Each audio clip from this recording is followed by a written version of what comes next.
محمد رسول اللہ۔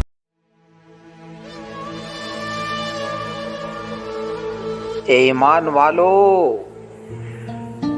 جب جمعے کے دن نماز کی پکار لگائی جائے تو تم اللہ تعالیٰ کے ذکر کی طرف دوڑے چلے آؤ اور کاروبار چھوڑ دو، یہ تمہارے لیے بہتر ہے اگر تم علم رکھنے والے ہو۔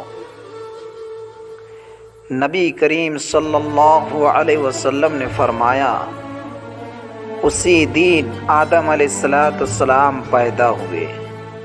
ان دنوں میں سے بہترین دن جن میں سورج نکلتا ہے جمعہ کا دن ہے،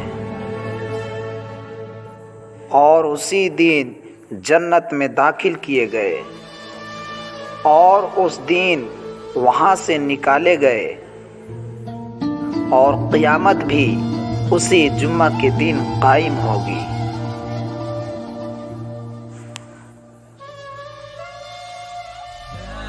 لا الہ الا اللہ محمد رسول اللہ۔